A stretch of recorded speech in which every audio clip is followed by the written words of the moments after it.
Dalam video ni kita akan lihat berkenaan dengan persamaan kuadratik. Jadi apa itu persamaan kuadratik? Persamaan kuadratik ini dia adalah satu persamaan yang mana bentuk dia adalah seperti berikut. Okey, dia ax kuasa 2 tambah dengan bx tambah dengan c sama dengan kosong. Okey, jadi ini adalah contoh bentuk persamaan kuadratik. Jadi kalau kita ada apa-apa persamaan yang kita boleh letakkan dia ataupun kita boleh tukarkan dia supaya dia dapat dalam bentuk yang macam ini, maka dia dikira sebagai persamaan kuadratik. Sebagai contoh, contohnya kalau kita ada persamaan, okey, yang ini yang mudah. Contoh x kuasa 2 tambah dengan 5x tolak dengan 1 sama dengan kosong. Jadi persoalannya, adakah ini persamaan kuadratik? Jawapannya ya. Kenapa? Kerana kalau kita tengok dia dalam bentuk ax kuasa 2 tambah dengan bx tambah dengan c. Okey, yang mana a dia kalau kita lihat dekat sini, a dia adalah 1. Okey, sebab 1 darab x kuasa 2 adalah x kuasa 2, jadi a dia adalah 1. Dan b dia adalah 5, manakala c dia pula adalah negatif 1. Okey, dan macam mana pula kalau contoh yang ini pula? Okey, x kuasa 2, contoh 3x kuasa 2 tolak dengan 2x tambah dengan 5 sama dengan 2x tolak 1. Okey, jadi persoalannya, adakah ini dikira sebagai persamaan kuadratik? Okey, kalau anda perhatikan mungkin nampak macam ini bukan dalam bentuk yang macam ini. Okey, tapi yang ini sebenarnya kita boleh tukarkan dia, kita boleh adjust dia supaya dia dapat dalam bentuk yang macam yang warna hijau ini. Okey, jadi macam mana? Jadi kita boleh pindahkan yang di sebelah kanan ini ke sebelah kiri. Apa yang kita akan dapat adalah 3x kuasa 2 tolak dengan 2x. Kemudian cikgu pindahkan 2x ke sebelah kiri, maka kita akan dapat tolak dengan 2x lagi. Okey, dan kemudian yang 5 ni cikgu pindahkan negatif 1 ke sana, dia akan jadi tambah 1. Jadi tambah 5 kemudian tambah 1. Jadi semua ni sama dengan kosong. Dan kita boleh ringkaskan dia kepada 3x kuasa 2 tolak dengan 4x tambah dengan 6 sama dengan kosong. Kalau tengok yang ini dia dalam bentuk yang seperti ini, maka persamaan yang ini dia adalah persamaan kuadratik sebab kita boleh tukarkan dia dalam bentuk yang macam ini, yang mana kalau anda perhatikan, a dia adalah 3, b dia pula adalah negatif 4 dan c dia adalah 6. Okey, jadi yang ini cikgu harap boleh faham lah. Tapi macam mana pula dengan persamaan yang berikut? Okay, cikgu padam dahulu. Macam mana pula kalau persamaan yang ini? 5x tambah 1 sama dengan kosong.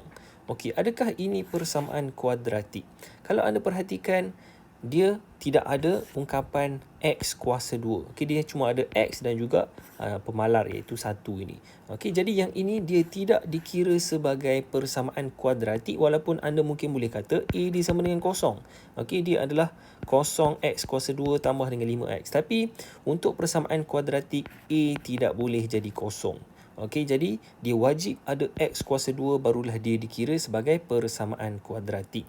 Okey, jadi ini adalah berkenaan dengan persamaan kuadratik. Seterusnya kita tengok pula kenapa kita perlu belajar persamaan kuadratik. Apa contoh kegunaan persamaan kuadratik? Okey, jadi kita boleh tengok pada contoh yang ini. Cikgu ambil daripada buku teks yang mana kita ada sebuah bingkai. Baik, bingkai ini kita nak hasilkan satu bingkai yang mana bingkai ini dia mempunyai keluasan 100 cm persegi. Okey, kita nak luas dia mestilah 100 cm persegi. Okey, 100 cm kuasa 2. Dan kita nak supaya dia punya lebar ini mestilah 3 kali ataupun 3 cm lebih panjang daripada dia punya panjang ini. Okey, jadi sebagai contoh, ini adalah dia punya panjang dan ini adalah dia punya lebar. Syarat kita adalah lebar mestilah panjang tambah dengan 3 cm. Okey, dia mestilah 3 cm lebih panjang daripada dia punya tinggi ataupun dia punya panjang ini. Jadi macam mana kita nak tahu berapakah nilai panjang dan juga nilai lebar yang kita perlu supaya luas dia adalah 100 cm. Ingat, kita ada dua syarat sekarang ini, iaitu yang pertama, kita nak luas dia 100 cm kuasa 2. Kita tak nak lebih ataupun kita tak nak kurang. Dan yang kedua adalah kita nak supaya lebar dia adalah 3 cm lebih besar daripada dia punya panjang. Jadi macam mana kita nak selesaikan? Kita boleh gunakan persamaan kuadratik. Macam mana? Okey, jadi caranya adalah mula-mula sekali kita tak nak panjang-panjang ini kita gunakan X sebagai contoh. Kita gantikan panjang ini sebagai X. Jadi panjang dia punya ketinggian dia adalah X. Okey, dan kita dah bagi tahu kita nak lebar dia adalah 3 cm lebih daripada dia punya panjang. Maka kita boleh gantikan supaya dia jadi X tambah dengan 3. Okey, sebab panjang kita gantikan dengan X, maka kita boleh tukarkan lebar sebagai X tambah 3. Jadi kita boleh padam dan kita gantikan X tambah 3. Baik. Dan yang terakhir adalah syarat dia, luas mesti 100 cm kuasa 2.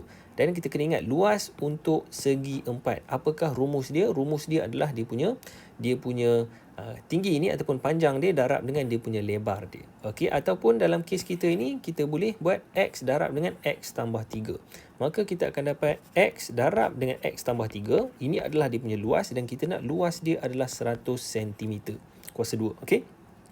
Jadi yang ini kita boleh bentukkan dia supaya dia menjadi persamaan kuadratik. Kita boleh gantikan X ke dalam, maka kita akan dapat X kuasa 2. Okay, jadi cikgu gantikan X, masuk dalam X, kita akan dapat X kuasa 2 dan X darab dengan 3, kita akan dapat 3X. Dan kemudian kita boleh pindahkan 100 ke sebelah kiri, kita akan dapat tolak 100 sama dengan kosong. Jadi kita dah bentukkan dia dalam bentuk persamaan kuadratik. Ini adalah persamaan kuadratik. Jadi macam mana kita nak tahu berapa panjang dan berapa lebar yang kita perlu gunakan? Anda perlu lihat untuk video yang seterusnya kerana kita akan lihat bagaimana untuk kita selesaikan persamaan kuadratik.